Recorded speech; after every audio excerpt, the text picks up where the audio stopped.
ठीक है, data handling. अब डेटा हैंडलिंग आपको यहाँ पर सिखाया जाएगा कि डेटा को कैसे हैंडल करते हैं। चैप्टर का नाम क्या है? Data handling. It means how you handle the data. इतना सारा डेटा है हमारे पास, है ना। लाइफ में कई, जैसे स्कूल में ही काफ़ी सारा डेटा रहता है, उसको हैंडल, उसको संभालना, उसको इकट्ठा, उसके बारे में नॉलेज रखना, उसको एनालाइज करना, पढ़ना, बहुत।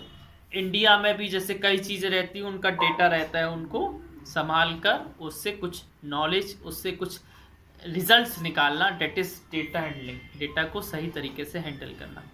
अच्छा, रीड करिए, पहले आप लोग रीड करिए, रीड करिए बेटा।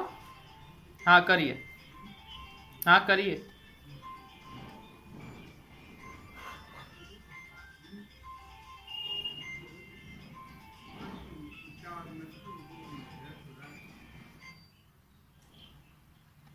हाँ देखो, अगर आपके स्कूल में मैच होता है तो आपको देखो स्कोर दिख रहे होंगे, बॉलर के नाम दिख रहे होंगे, बैट्समैन के नाम दिख रहे होंगे। बॉलर में क्या, किसने कितने ओवर, मैडन ओवर कितने गए, रन कितने मिले, विकेट्स कितने लिए।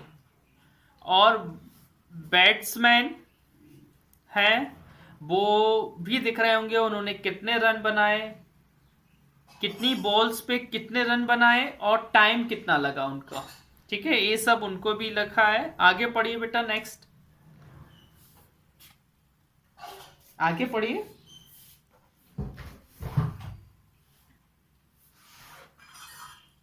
आगे पढ़ो भाई।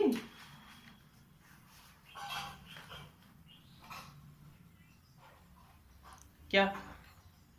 हाँ हाँ, उसी से तो पढ़ना है।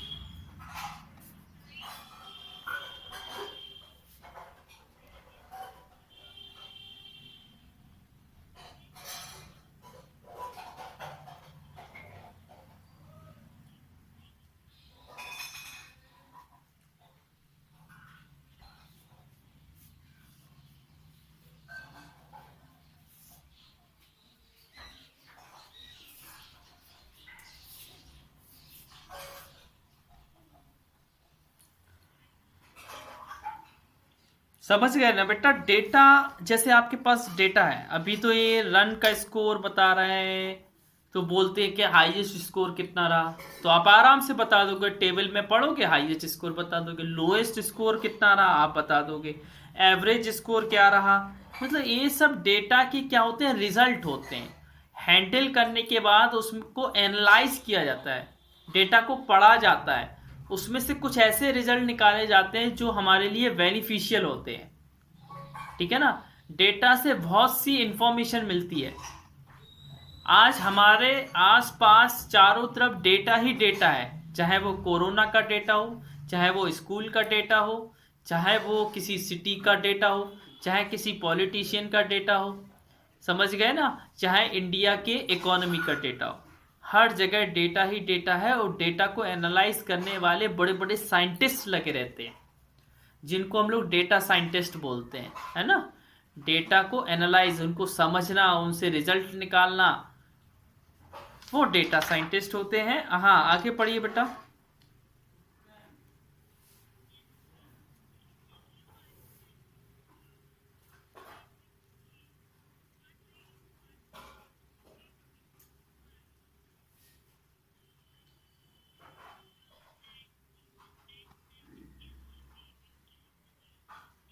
देखो बेटा, अभी हमने जैसे क्लास में पूछा कि अपना गेम, फेवरेट गेम बताओ, तो रवि ने कुछ बताया, मनीष ने कुछ बताया, कृष्णा ने, नरेश ने, हेमा ने, नलिनी ने, सब ने अपना अपना गेम बताया। ऐसा डेटा अगर हम ऐसा दिखा पूरे में रख दें ऐसा, तो आपको स्टडी करना बहुत मुश्किल हो जाएगा कि क्रिकेट किस किस को पसंद है। तो जब डेटा इतना फैला हुआ हो ना, मतलब उसको सही तरीके से अरेंज नहीं किया गया हो, तो उसको रीड करना, उससे रिजल्ट निकालना मुश्किल होता है। तो हम डेटा को क्या करते हैं, उसको अरेंज करते हैं पर्टिकुलर वे में। अगर हम उसी इंफॉर्मेशन को ऐसे अरेंज कर दें कि क्रिकेट को लाइक करने वाले ये इतने स्टूडेंट्स हैं, या इतने इतने स्टूडेंट्स क्रिकेट को क्या करते हैं, लाइक करते हैं, तो हमारे लिए उसको रीड करना बड़ा आसान रहेगा। आप देखते हो कोई भी चीज रहती है तो उसको क्या करते हैं, अरेंज करके रखते हैं ना, जैसे पेजेस भी होते हैं तो उनको अरेंज, उसमें क्या लिख देते हैं 1 2 3 4 5 6 ऐसे नंबर डालते हैं। अगर उसमें नंबर डाल के नहीं आए तो मैं बोलूं कि प्रोबेबिलिटी निकालो, या मतलब कोई चैप्टर निकालो, मैं बोलूं पेरीमीटर चैप्टर निकालिए, तो आपको निकालने में थोड़ा प्रॉब्लम जाएगी। लेकिन अगर मैं वही बोल दूं कि पेरीमीटर चैप्टर 284 पर है और आप फिर निकालें, तो आप जल्दी से निकाल दोगे। समझ रहे हैं ना, ये होता है डेटा का अरेंजमेंट। डेटा को जब हम अरेंज कर देते हैं एक तरीके से, तो हम उससे रिजल्ट आसानी से बना सकते हैं। हाँ आगे पढ़िए बेटा। हाँ देखिए बेटा, इसमें क्या दिया है, इसमें सिंपल सी बात आपको ये बताइए कि आपको अगर उसमें काफी बच्चों के नाम लेकर लिखा है कि इसको क्रिकेट पसंद है, अभिनव को क्रिकेट, अभिजीत को कुछ और, हार्दिक को कुछ और, तो हमें नाम से मतलब नहीं है, हमें मतलब है यहाँ पर कि कितने बच्चे क्रिकेट को पसंद करते हैं, कितने बच्चे उसको पसंद। हाँ हाँ बेटा।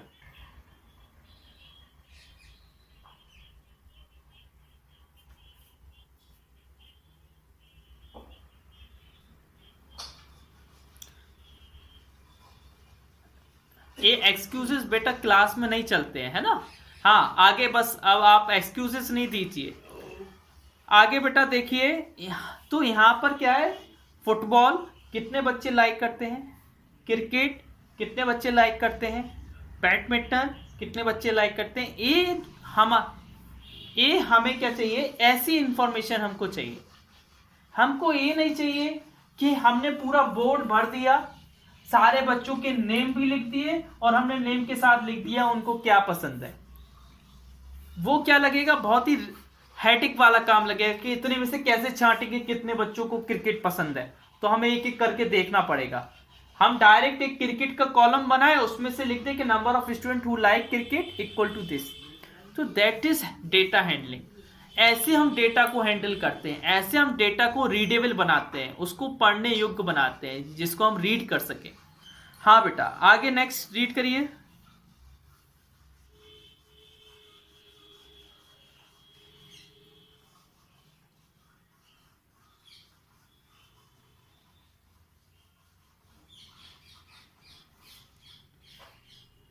हम्म। हाँ ऐसे ही देखो, आपकी क्लास तो बेटा एक ही है ना, 6th क्लास है। वैसे उन्होंने बोला कि ऐसा वो 6th ए के लिए भी करो, 6th बी के लिए भी करो, क्लास 6th ए और 6th बी के लिए। हाँ आगे।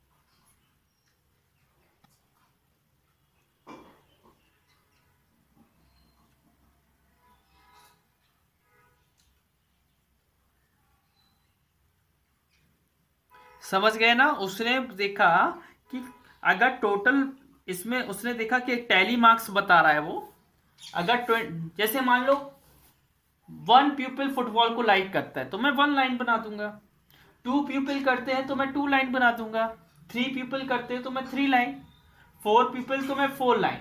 लेकिन जैसे ही 5th पीपल लाइक करेगा तो मैं उसको क्या कर दूंगा, क्रॉस, और फिर से नया चालू करूंगा। 6 लोगों को लाइक करते हैं तो 6, 7, 8, 9 और 10, फिर 11, 12, 13, 14 और 15। मतलब हर 5th नंबर को डायगोनली उसको कट कर देंगे, हर 5th नंबर को डायगोनली क्या कर देंगे, कट कर देंगे। हाँ बेटा बोलिए। हाँ हाँ टेली मार्क्स बोलते हैं। अब दिव्यांशी रीड करिए आप।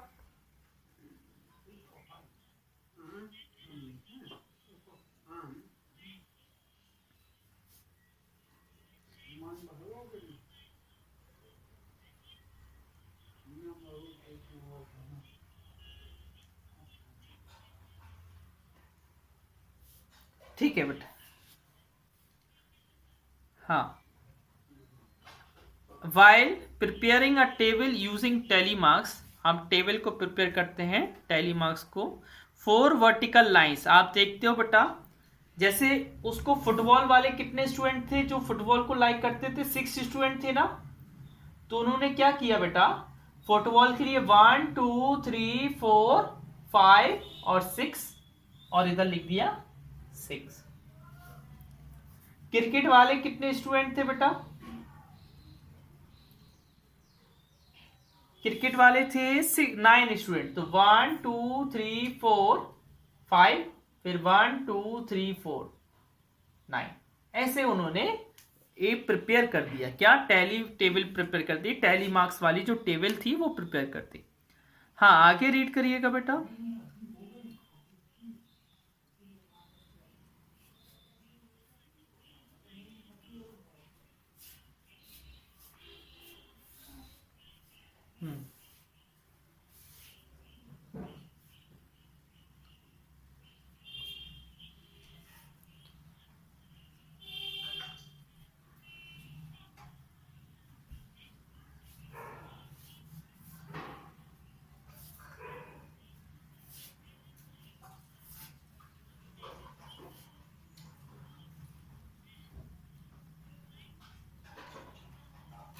हाँ ठीक है बेटा, एक मिनट एक मिनट बेटा, कुछ लोगों की वीडियो अभी भी ऑन नहीं है।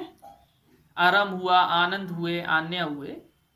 अच्छा देखिए, आप देखिए पिक्टोग्राफ, आपने क्लास थर्ड से पढ़ते आ रहे होंगे। क्लास थर्ड में भी पढ़ा है कि पिक्टोग्राफ क्या होता है। पिक्टोग्राफ वो ग्राफ होता है जब हम किसी चीज को पिक्चर के फॉर्म में शो करते हैं। किसी चीज को किसके फॉर्म में शो करते हैं अभिनव? पिक्चर के फॉर्म में शो करते हैं, तो उसको बोलते हैं पिक्टोग्राफ। चैतन्य जी सुन रहे हैं ना आप? वीडियो ऑन कर लो। हाँ, तो जब भी हम किसी भी चीज को, किसी भी ग्राफ को, किसी भी वैल्यू को, किसी भी डाटा को पिक्चर के फॉर्म में शो करेंगे तो वो कहलाएगा पिक्टोग्राफ। और ये आप क्लास थर्ड में भी पढ़ा, फोर्थ में भी पढ़ा, फिफ्थ में भी पढ़ा, अब सिक्स्थ में भी पढ़ रहे हैं। सेवेंथ में नहीं पढ़ेंगे, लेकिन सेवेंथ में कुछ अलग आएगा, है ना।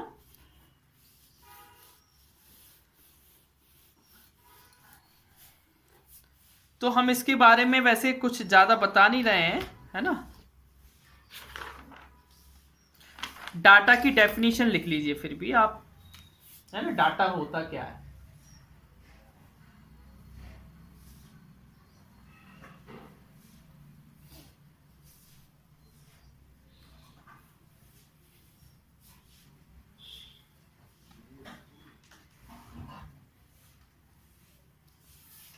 The collection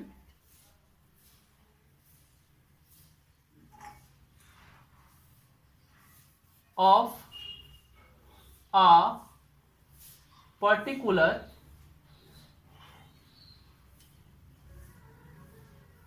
type of information, the collection of a particular type of information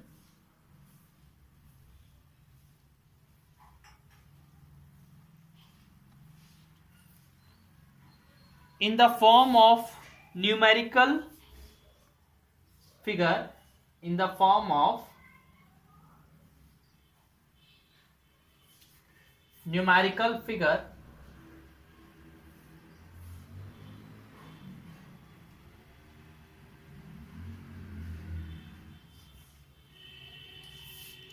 is called data.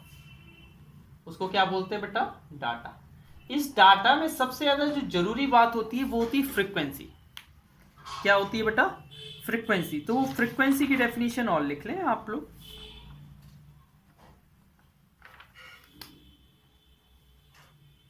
हाँ,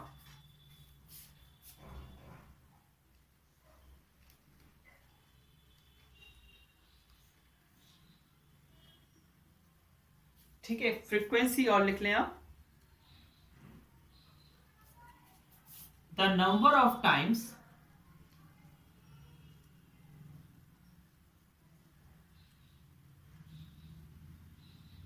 A particular observation occur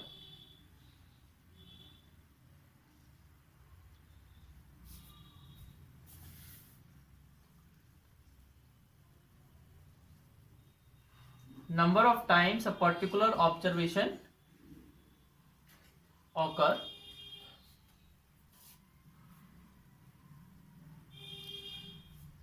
जितने बार कोई भी पर्टिकुलर ऑब्जर्वेशन होता है is called its frequency, is called its frequency. वो उसकी क्या कहलाएगी? फ्रीक्वेंसी कहलाएगी। कैसे? देखो मैं बता रहा हूं। देखो जैसे मैंने लिखा क्लास में स्टूडेंट का वेट 30 केजी वाले 3 स्टूडेंट है। कितने स्टूडेंट हैं? तो ये इसकी फ्रीक्वेंसी होगी। ये क्या कहलाएगी बेटा? इसकी फ्रीक्वेंसी। क्योंकि 30 केजी वाले कितने हैं? 3। मैं बोलूंगा 40 केजी वाले कितने हैं? तो 40 केजी वाले मैं बोलूंगा 5 स्टूडेंट। तो ये इसकी क्या कहलाएगी? फ्रीक्वेंसी। क्या कहलाएगी? फ्रीक्वेंसी। हाँ बेटा, हाँ बेटा लिखना है, फ्रीक्वेंसी है ना। ये क्या है? फ्रीक्वेंसी है उसकी। एग्जाम्पल डाल के लिख लेना, है ना।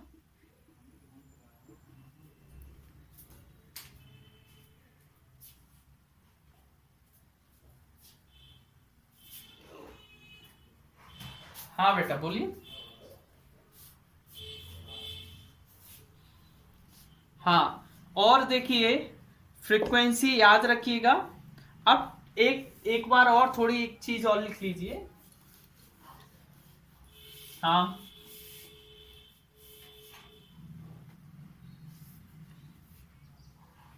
हाँ 30 केजी के कितने स्टूडेंट है क्लास में? 3 स्टूडेंट। 40 केजी के कितने स्टूडेंट है? 5 स्टूडेंट। तो ये 5 क्या होगी? उसकी फ्रीक्वेंसी होगी। और 30 की क्या होगी? 3 फ्रीक्वेंसी होगी, है ना। कोई चीज कितने बार आ रहा है वो उसकी फ्रीक्वेंसी होती है। कोई चीज कितने बार आती है वो उसकी क्या होती है? फ्रीक्वेंसी। जैसे आपकी क्लास में 11 ईयर्स वाले कितने स्टूडेंट हैं? 7 स्टूडेंट। तो 7 उसकी फ्रीक्वेंसी हो जाएगी। 10 ईयर वाले कितने स्टूडेंट हैं? 6 स्टूडेंट। तो 6 उसकी क्या हो जाएगी? फ्रीक्वेंसी हो जाएगी, है ना। आप देखिए tally,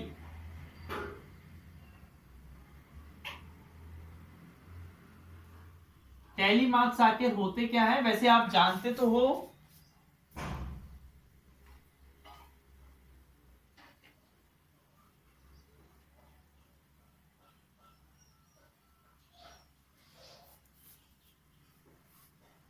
It is a type of stroke. It is a type of stroke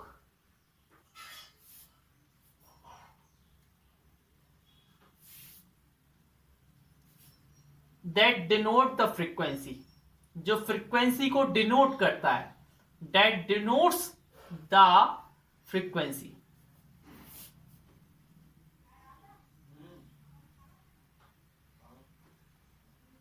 example जैसे 30 केजी वाले 3 स्टूडेंट थे तो 3 ऐसे बन जाएंगे।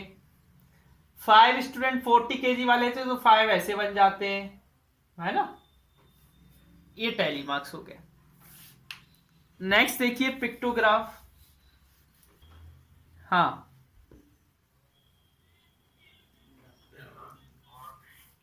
Denotes the frequency. Frequency,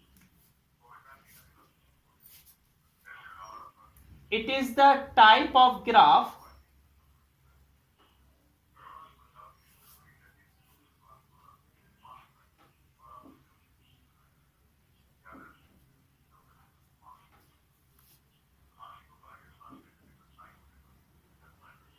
it is a type of graph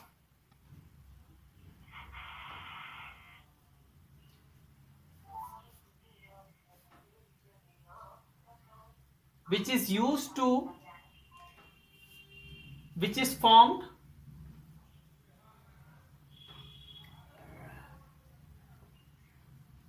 with the help of some picture, with the help of some picture.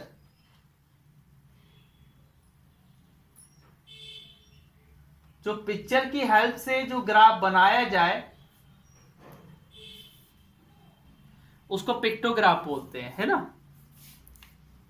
जैसे first question आपको दिया है, everyone are able to see the first question. there are some questions given in first question, that is A, B, C, D. In question A, what the question is asking? In question A, what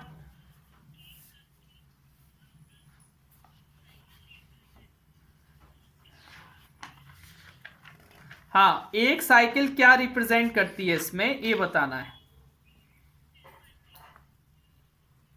हाँ देखो बेटा, उसमें लिखा भी है कि कितनी cycle represent करती है एक साइकिल।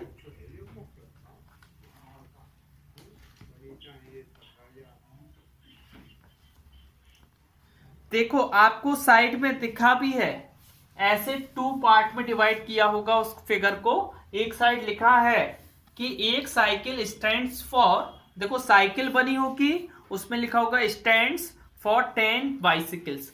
तो ए वाले का जो आंसर है वो आपका क्या लिख देंगे, दिस रिप्रेजेंट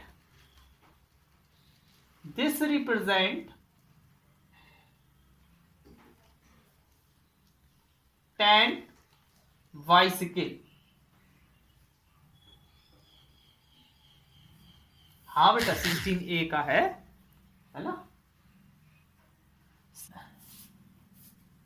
अच्छा बी वाले में क्या लिखा है, हाउ मैनी बाइसिकल। बेटा मई और जून में कितनी बाइसिकल बिकी हैं।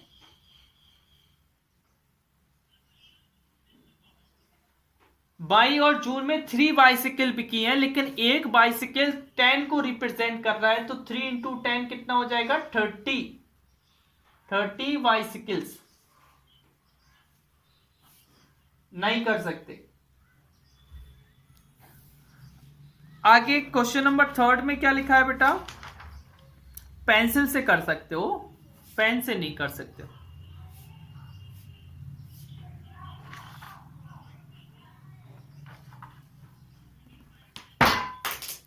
बेटा हमें बताओ 25 बाइसिकल किसी पीरियड में सोल्ड हो सकती है क्या, नहीं हो सकती, क्योंकि आधी साइकिल, बेटा 25 किसी का 10 का मल्टीपल होता ही नहीं है, क्योंकि हर साइकिल 10 साइकिल को रिप्रेजेंट कर रहा है।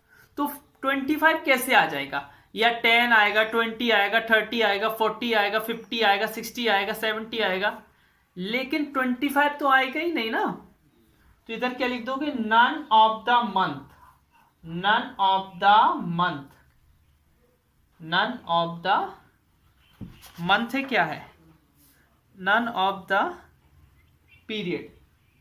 क्या बेटा, हाँ पेंसिल से बुक में और पेन से नोटबुक में। नेक्स्ट क्वेश्चन क्या लिखा है, in what period were the most bicycle sold. किस नव हाँ नवंबर टू दिसंबर, एंड कितनी बाइसिकल, 1 2 3 4 5, 5 मल्टीप्लाई 10, 50 बाइसिकल कितनी आएंगी, 50 बाइसिकल बिकी।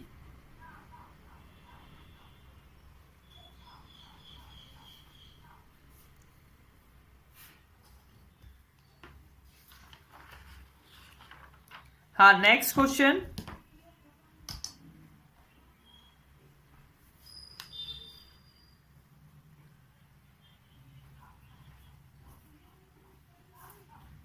अरे भाई आवाज, हाँ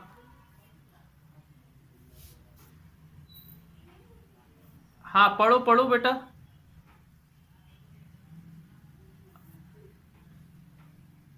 पढ़ो बेटा। हाँ